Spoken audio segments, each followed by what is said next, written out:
Demokrasi yang tetap membutuhkan check and balance. Itu pasti, satu. Kedua, pemerintahan yang sehat, pemerintahan yang juga bisa menerima pikiran-pikiran yang mengkritisi.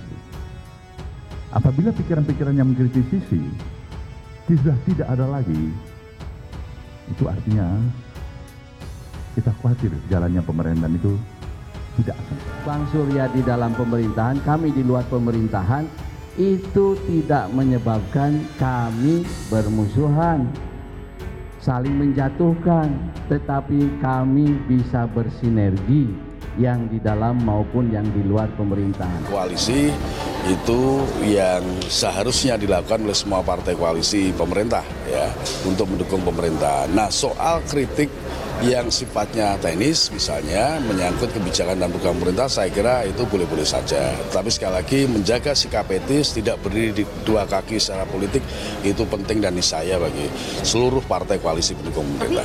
Ya tidak harus setuju sih, nah, itu bebas berpendapat. Sekarang zaman demokrasi, sehingga kita bebas memaknai semuanya bebas gitu loh. Serba keterbukaan itu. Yang penting tidak boleh memaksakan diri. Nasdem salah besar. Blunder yang tidak termaafkan menurut saya. Kalau benar politik saat ini masih berkutat pada cekong dan kadrun, siapa dan partai apa yang akan dipilih kadrun? Mungkin mereka akan dukung Anies, tapi belum tentu mereka mendukung Nasdem. Partai Nasdem memangnya tidak ada calon lain. Kader-kader Nasdem bukannya banyak yang bertalenta, ngapain pilih Anies?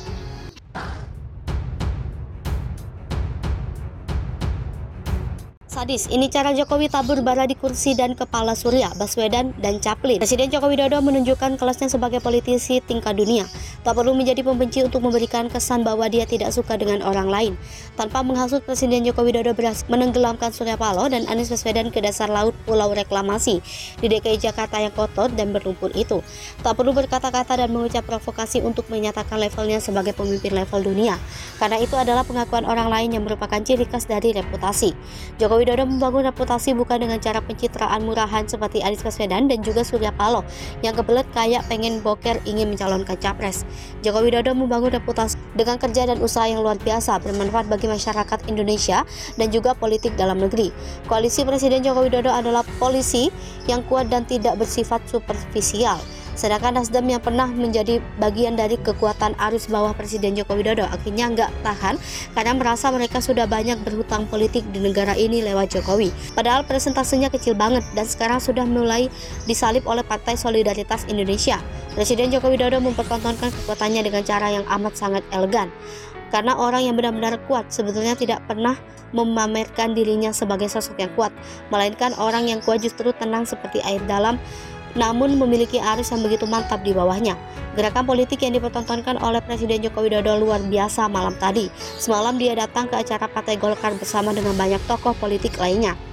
Orang yang disebut-sebut sebagai petugas partai PDIP menjadi sosok yang begitu diperhatikan dalam sorotan, bahkan kamera mengarah ke beliau.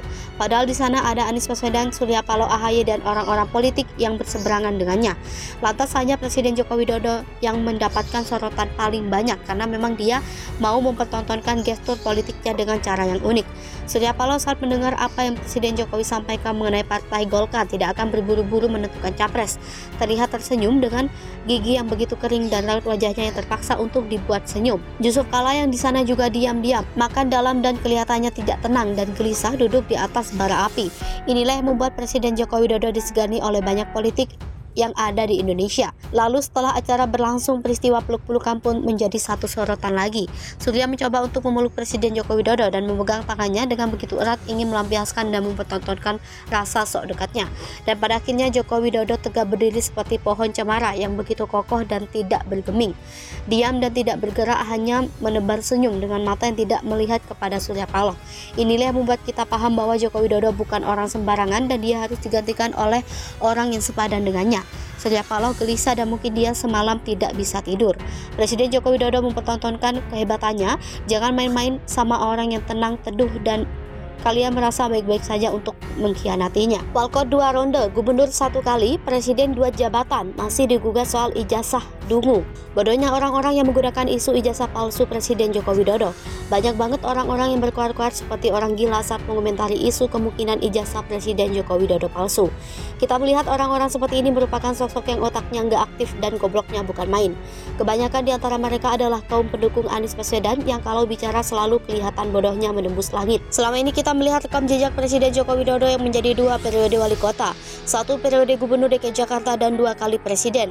Lalu dianggap ijazahnya palsu saat semua karir politiknya sudah lewati begitu banyak jabatan. Kadang-kadang saya mau ketawa sampai keluar sesuatu di celana.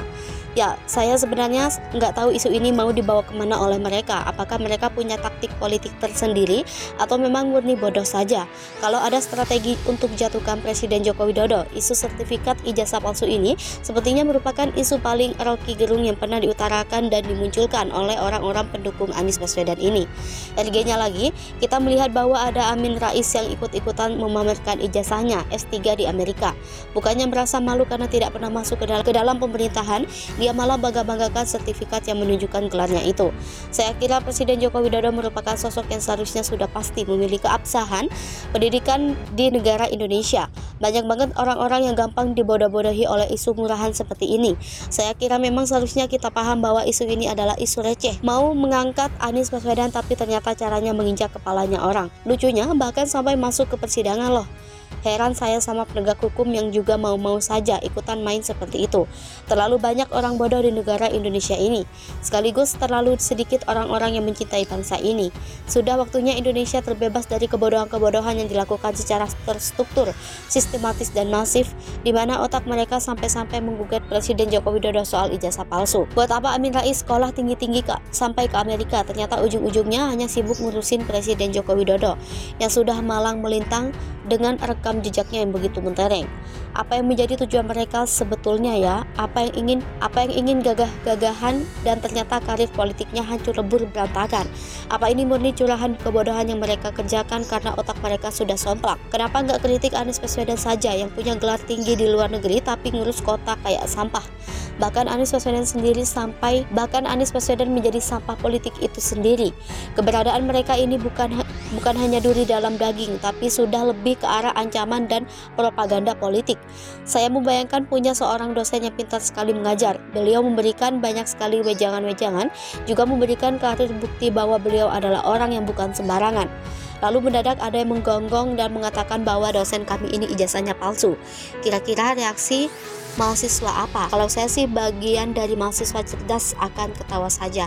Gak tahu deh kalau mahasiswa yang belakangan ini selalu memuji-muji Najwa Shihab dan Rizik Shihab. Saya kira jika isu ijazah ini diteruskan, justru membuktikan bahwa mereka hanya menggali kuburnya sendiri. Lalu kemudian mereka dengan bangganya masuk ke kuburan yang digali oleh mereka sendiri.